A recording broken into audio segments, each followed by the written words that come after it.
I'm gonna pat you down for all. Keep me up! You can't walk on the highway. I'm son of a gun. So you got any ID on you? No, man.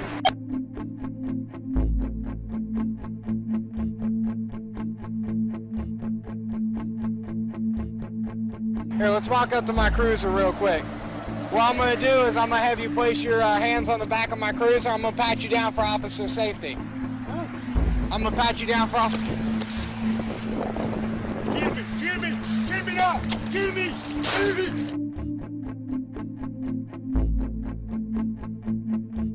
Seven King 11, shots fired! Sir, man, squad, I shot one, he has a knife! Sir, get down! Sir, get down! Sir, get down! Get down! Get down! Get down! Stay down!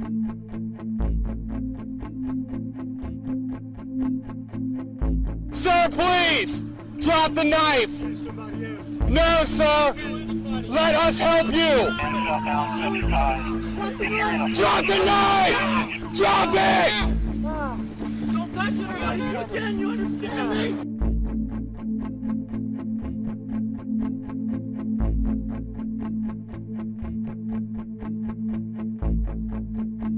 You're not hurt at all, though. No, he didn't get a hold of me. Yeah. He pulled the knife and I backed up.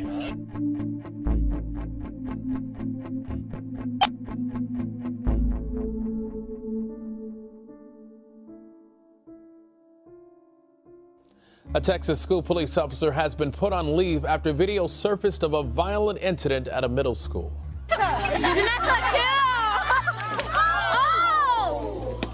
Janessa, you okay? Wow, the video posted Wednesday shows the officer pick up and body slam the student. This all happened at Rhodes Middle School in San Antonio last week, and the officer was reportedly responded after two students began arguing. After slamming the student to the pavement, he can be seen pulling the dazed girl to her feet and leading her away. School officials called the video, quote, concerning, and said the district as well as local police were investigating it as a case of excessive force. The officer involved has been with the department for more than a year and served previously in the Air Force. Breaking news this morning from the Vatican, a new document on sex, marriage, and family life. Pope Francis tells Catholics to let their conscience show them how to behave, not church rules.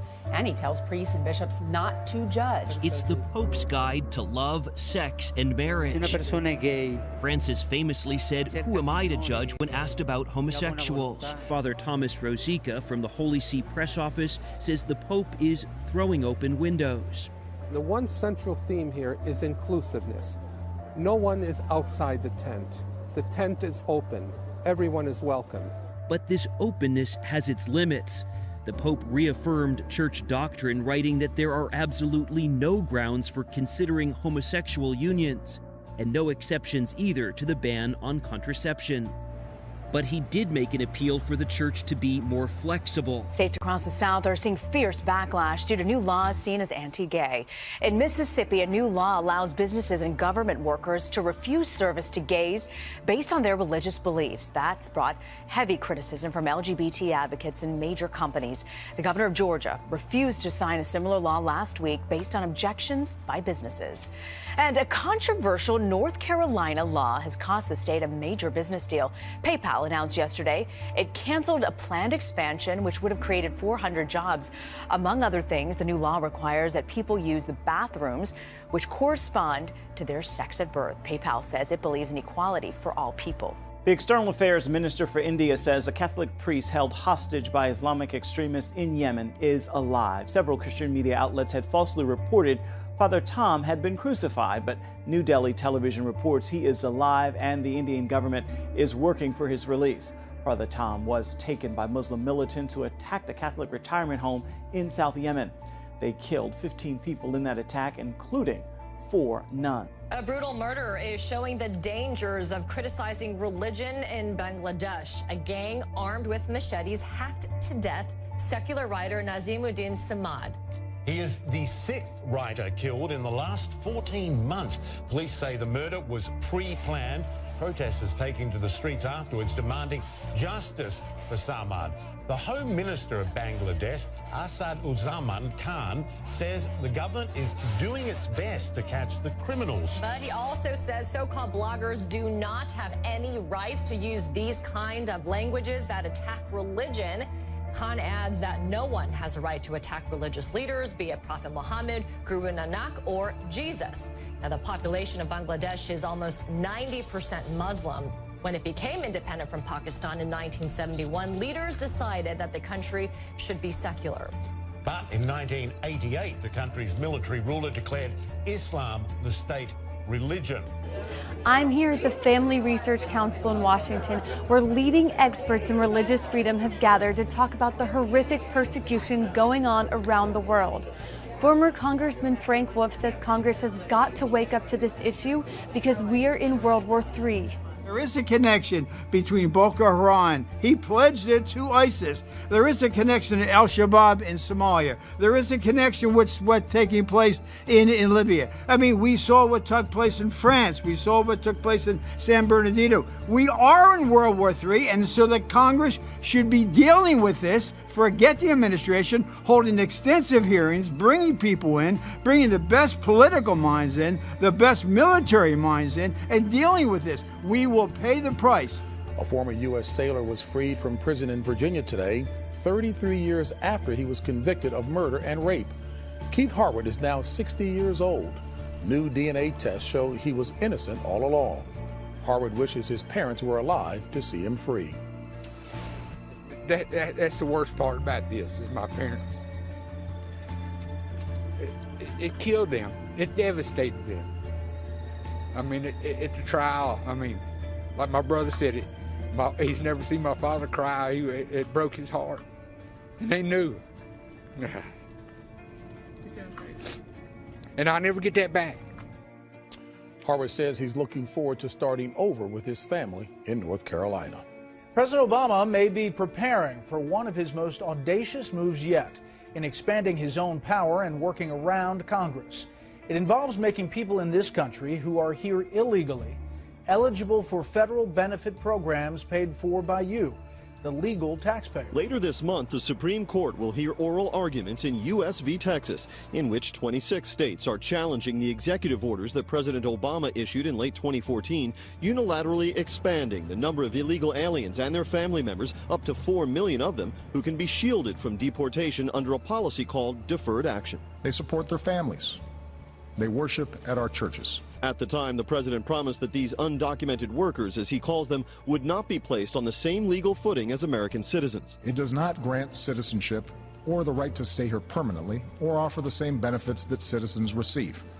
Only Congress can do that. And at one point, this group was barred from enrolling in Medicaid and Obamacare. Yet now the president claims these immigrants, known as non-qualified aliens, enjoy a lawful presence in the U.S., have a right to seek out work, and thus can receive some of the same federal benefits U.S. citizens enjoy. In a Supreme Court brief filed last month, Mr. Obama's Solicitor General, Donald Verrilli, argued, quote, a non-qualified alien is not categorically barred from participating in certain federal earned benefit programs associated with lawfully working in the United States, the Social Security retirement and disability, Medicare and railroad worker programs, so long as the alien is lawfully present in the United States as determined by the Homeland Security Secretary. The president has, by executive fiat, tried to unilaterally rewrite our nation's immigration laws.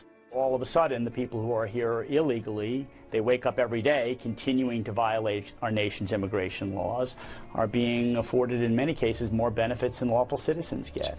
North Carolina is paying a high price after striking down Charlotte's bathroom ordinance bill. PayPal says it is now canceling plans to bring more than 400 jobs and $3.6 million of investments into the city with its new operations center. The decision comes after North Carolina's governor signed a bill requiring transgendered people to use public bathrooms assigned to their biological sex rather than the sex they identify with.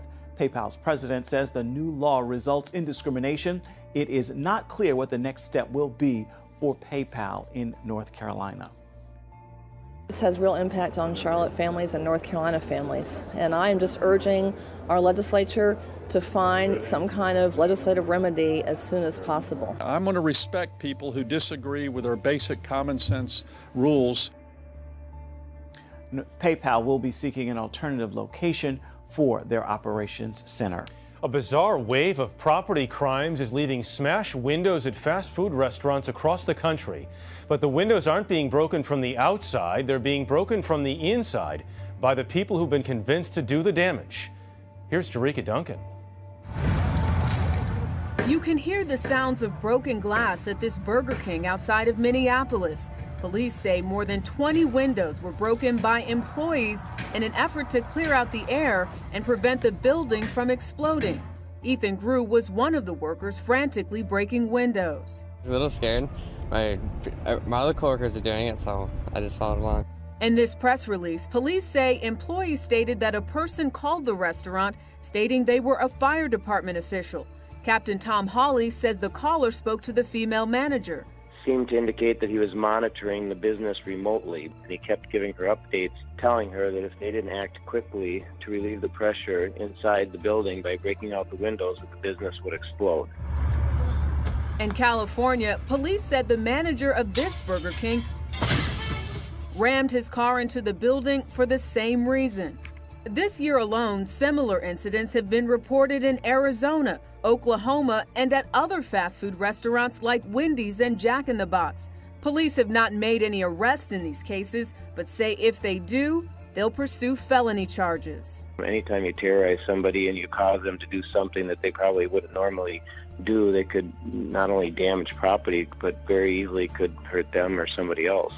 Another shooting on a military base, as an apparent murder-suicide occurred when an airman shot his commanding officer. The official statement read, there is an active shooter situation at Joint Base San Antonio, Lackland Medina Annex, and base, and local authorities are on the scene at this time, meaning the local police. All schools and child development centers are currently locked down and there have been no injuries confirmed at this time. There are no indications that this was a terrorist attack. Yet another pointless announcement that it wasn't a terrorist attack. Yet another nearby school put on lockdown and left defenseless even if it was a possible terrorist attack. Since 1994, it's been a non-stop killing spree of drive-by shootings by radical Islamists and disgruntled subordinate soldiers, including the apparent murder-suicide that took place today at San Antonio's Lackland Air Force Base. There have been 21 such incidents, including the November 2009 Fort Hood massacre, when Major Nadal Malik Hassan carried out the largest mass murder at a military installation in American history, killing 13 and wounding 32.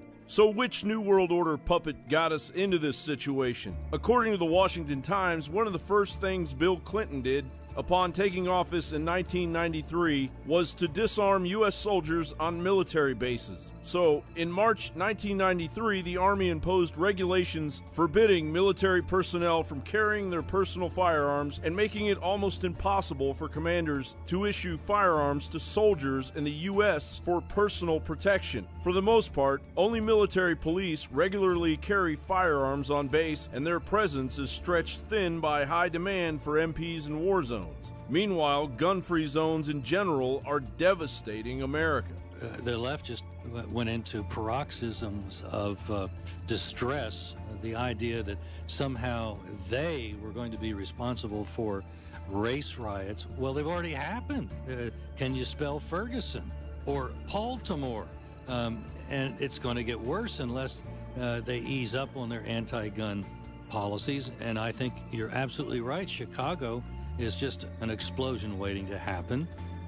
Rahm Emanuel has a very tenuous hold on power there.